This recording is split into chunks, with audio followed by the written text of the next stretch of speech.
राधे राधे। स्वागत है आपका बिमला भट्ट आंगनबाड़ी ब्लॉग में। दोपहर के 2:30 बज चुके हैं और मैं कर रही हूँ अपने ब्लॉग की स्टार्टिंग आज 2:30 बजे से।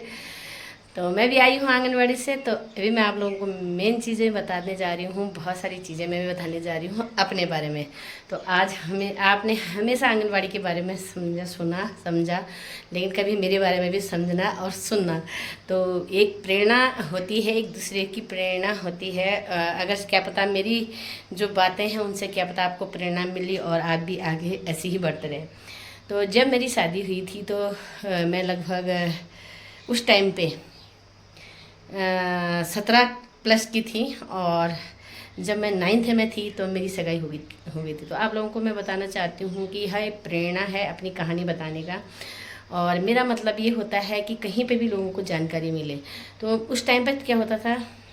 स्वागत है आपका बिमला भट्ट आंगनबाड़ी ब्लॉग में। है दोपहर के 2 बज चुके हैं और मैं कर रही हूँ अपने ब्लॉग की स्टार्टिंग आज 2 बजे से। तो मैं नीचे वाले कमरे में हूँ और मैं भी आंगनबाड़ी से आई हूँ। तो मैं आप लोगों को बहुत सारी जानकारी आज देना चाहती हूँ। और हमेशा आप लोगों ने आंगनबाड़ी से संबंधित बातें सुनी हैं, आज मेरे बारे में सुनिए। तो कि मेरी छोटी सी उम्र में ही शादी हो गई थी।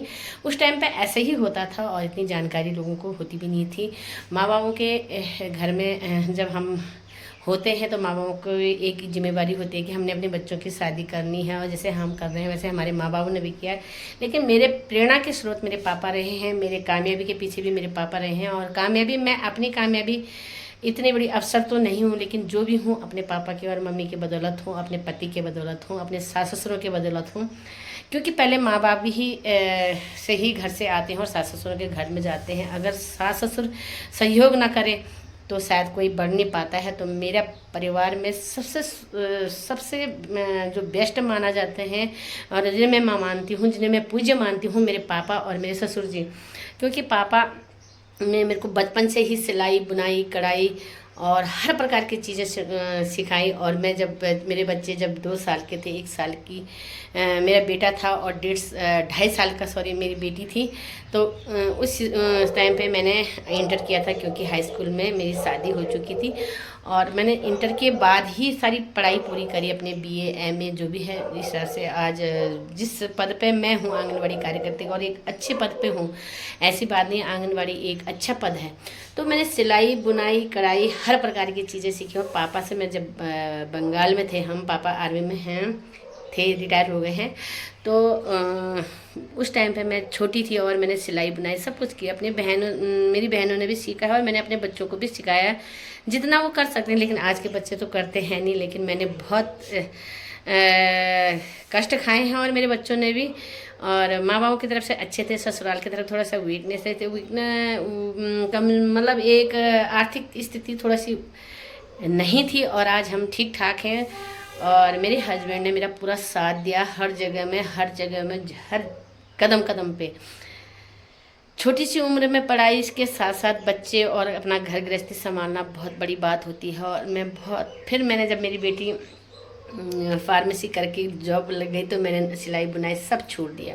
मतलब ऐसा छोड़ दिया, मेरे हस्बैंड ने मेरा पूरा साथ दिया। मैं आंगनबाड़ी से आती थी, 1-2 मशीनें थी, एक मशीन में मेरे हस्बैंड करते थे, अपनी दुकान भी देखते थे, अपनी मतलब क्लिनिक है हमारी, मैं भी देखती थी। और फिर मैं क्या करती थी, अपने खाना खाया दोनों हमने मशीन पे लग जाते थे, सिलाई बुनाई करते थे। तो मैं भूल भी गई हूँ लगभग, लेकिन स्वेटर बनाना, कढ़ाई बनाना, हर प्रकार की चीज़ें मुझे आती थी। तो कढ़ाई मैंने ऊपर बताई है, धीरे धीरे बताऊँगी कभी कभी।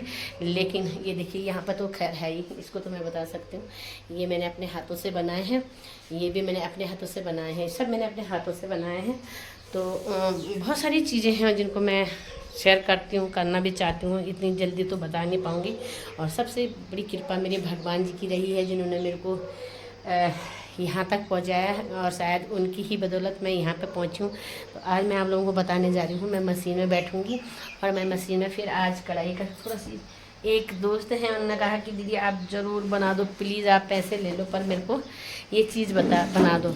तो पैसे तो क्या लूँगी मैं उससे। तो मैं ये प्लास्टिक के कट्टे हैं, ये देखो, ये प्लास्टिक के कट्टे हैं और इन कट्टों को मैं किस हिसाब से बनाती हूँ, मैंने ऊपर अपने रूम पे बना रखे हैं। तो मैं इनको कढ़ाई करके बनाऊँगी। जहाँ तक मुझे पैसे की बात है, मुझे पैसे की उतनी ज़रूरत नहीं पड़ती है। पढ़ने को इंसान को तो बहुत कुछ पड़ती है, लेकिन भगवान ने मुझे सब कुछ दे रखा है। भगवान ने हर चीज़ मुझे दे रखी है, जिसको मैं बड़े प्यार से संभालने की कोशिश करती हूँ और अपने उन दिनों को भी याद करती हूँ जिस समय मैंने बहुत कष्ट खाए थे और मेरे हस्बैंड ने, मैंने, मेरे बच्चों ने आज मेरे को तो बोल के भी और देख के भी एक फीलिंग से आती है रोने की, क्योंकि बहुत कष्ट खाए हैं। अपने परिवार को संभालना, नए तरीके से जमाना, हर चीज़ एक गृहस्थी होती है जो इंसान की, उस गृहस्थी को करना और संभालना छोटी सी उम्र में अब लगा लो तो बहुत सारे कष्ट खाए हैं और भगवान ने आज मुझे सब कुछ दे दिया है, सब कुछ। ये मेरे आंसू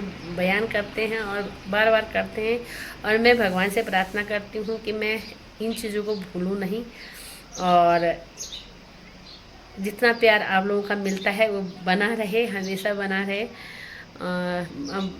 बोलने के लिए तो बहुत कुछ भी है, बोलने के लिए तो कुछ भी नहीं है, लेकिन परिवार सबसे बड़ी चीज़ है। पहले अपने परिवार को संभालिए, उसके बाद हम आगे के काम करते हैं। और जैसे हम अपने परिवार के बच्चों को या अपने गृहस्थी को काम करते हैं और अपने बच्चों को संस्कार देते हैं जिस हिसाब से, उसी हिसाब से बच्चों को भी आगे बढ़ाने का काम एक माँ बाप का ही होता है। और शायद मैंने अपने बच्चों को उस हिसाब से पढ़ाया। आज मेरे बच्चे भी ठीक ठाक हैं, अपना अच्छा कमा रहे हैं, अपना खा रहे हैं, लेकिन जो हमने कष्ट खाए हैं उस कष्टों को कभी कभी आँखों से बयां हो जाते हैं, पर कोई बात नहीं, भगवान ने सब कुछ दे दिया है। तो और सामने मेरे कान्हा जी हैं, तो मैं इसको वीडियो को शॉर्ट ही बनाऊंगी और शॉर्ट क्योंकि आप लोगों ने फिर देखना है नहीं। मैं कहती हूँ कि सिलाई, बुनाई, कढ़ाई इंसान और औरत का एक तो गहना ही होता है। सच में सिलाई जिस महिला को नहीं आती है तो वो तो शायद ऐसा लगता है कि वो चाहे मशीन में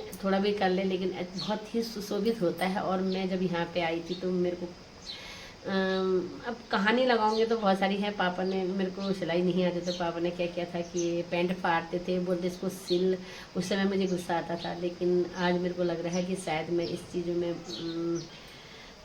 उन्हीं की बदौलत हूँ और बहुत अच्छे पैसे मिले थे उस टाइम पे। और आज तो खैर इसी जगतपुरी बाज़ार में कम से कम 10 टेलर हैं, 10 लेडीज़ें हैं, 10 जेंट्स हैं। लेकिन जब मैं यहाँ पे आई थी तो 2-4 दुकानें थीं और 2001-2 की बात है और 2003 में मैं जॉब लग गई थी। और जब मेरे बच्चे ने पढ़ा लिखा, एक ने फार्मेसी कराई, एक ने BSc नर्सिंग करी और उसके बाद आज भगवान की कृपा से सब ठीक ठाक है। और हर इंसान के जीवन में कष्ट आता है तो कष्टों से घबराए नहीं। मैं तो मजबूती से चलती हूँ और मैं कहती हूँ कि आप लोग मजबूती से चलिए। हर इंसान को हर चीज़ आनी चाहिए। तो मैं कहती रही हूँ, मैं सिलाई, बुनाई, कढ़ाई, पढ़ाई सब कुछ किया है, तो आप लोग भी ज़रूर करिए। प्लीज़ आपको ये छोटी सी वीडियो कैसी लगी तो आप लोग ज़रूर बताना। हम मिलती हूँ मैं आपको नेक्स्ट ब्लॉग में, तब तक के लिए बाय बाय। जय श्री कृष्णा, राधे राधे।